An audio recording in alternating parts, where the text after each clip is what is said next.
Hello knowledge seekers, welcome to the latest video of Fuzzy Science. So in this video we'll be discussing the same topic. You can consider this a continuation video of the previous discussion, where the conversion of pyruvate to acetyl CoA has been discussed. So in the previous video I've just discussed the reactions, telling it that it would be a short video. So let me explain the same part in more elaborately in this video. So the one thing very much we have to remember at the beginning itself is, see, so this is a part of aerobic respiration, hence this occurs uh, in mitochondria, only in mitochondria. This reaction occurs in mitochondria, and thus we can also infer that, so this reaction doesn't occur in cells which are devoid of mitochondria.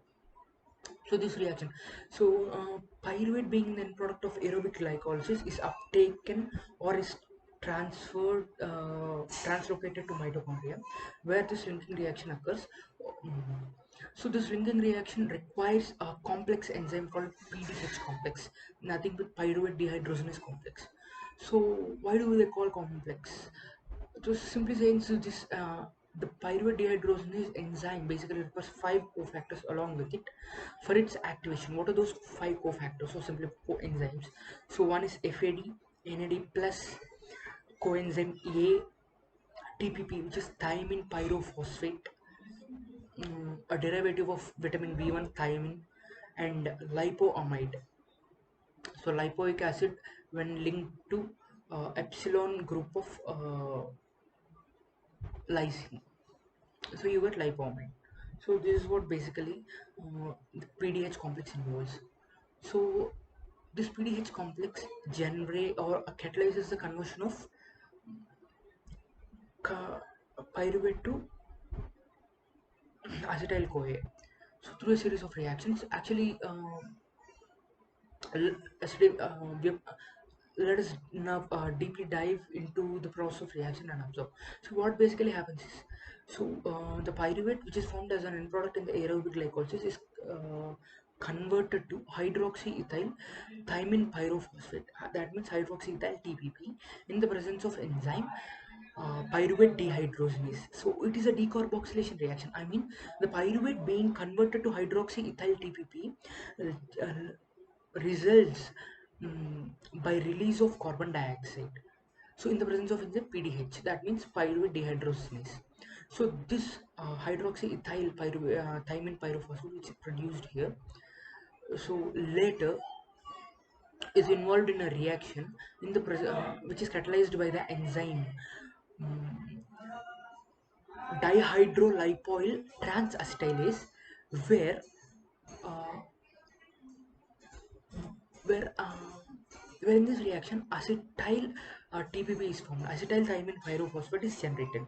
So this acetyl thiamine pyrophosphate, mm, now in the presence of same enzyme dihydrolipoyl transacetylase, results in the formation of acetyl CoA, as the acetyl group from acetyl TPP is transferred to coenzyme A and results in the formation of acetyl CoA. Now, the important, so this the overall reaction gets concluded, or simply put, the overall reaction closes or circles with the conversion of reduced lipoamide when is converted to oxidized lipoamide, so in the presence of enzyme dihydrolipoyl dehydrogenase.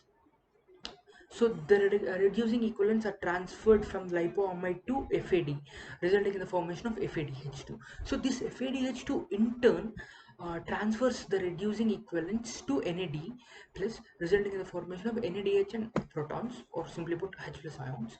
So which are transported or translocated to electron transport chain, resulting in the formation of 6 electrons when you consider two molecules of pyruvate being converted to two molecules of acetyl CoA altogether. So this overall reaction. This is overall reaction of conversion of pyruvate to acetyl CoA. So the other important aspect of this is, see, all the intermediates of the PDH are not free. They are not free actually. They are they are bound to the enzyme, complex itself. Hence, it is a complex enzyme which is PDH complex. So the yeah, so simply put, like in mammals, so this PDH complex is a huge and is a very big enzyme or a very big organic molecular constituent.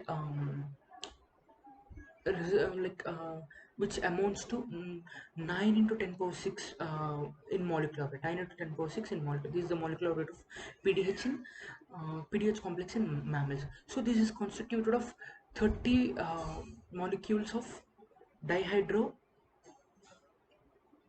dihydrolipoyl transacetylase, whereas 20 to 30 molecules of each of the enzyme pyruvate dehydrogenase and dihydrolipoyl dehydrogenase. So okay, the equivalent enzyme, the other equivalent enzyme to this PDH complex is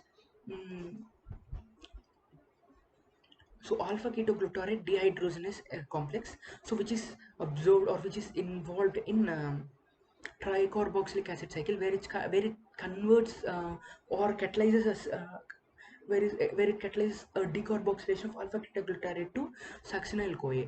So these two enzymes are actually equivalent in nature.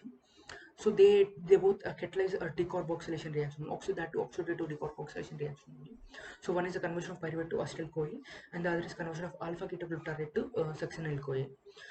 Okay, so are there any inhibitors which inhibit this enzyme, this especially PDH complex? Yes, uh, there is an inhibitor which actually does inhibit both PDH complex and alpha ketoglutarate dehydrogenase complex.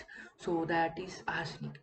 Arsenate. What basically happens is this arsenate goes and binds to the thiol groups of lipoic acid and makes it unavailable for the complex, and thus shutting the doors of activation of PDH complex itself. So this is basically referred to as arsenic poisoning. So arsenic poison basically inhibits this conversion of acetyl CoA to conversion of pyruvate acetyl CoA, or and also the conversion of alpha ketoglutarate to succinyl CoA. So this is what basically the importance of PDH in our body. So in tomorrow's video, we'll be looking at the regulation of PDH and different process or different step in different process in different steps.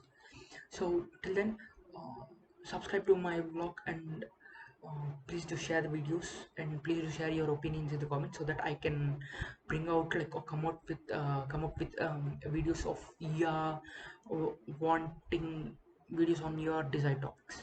Thank you for watching again. See you.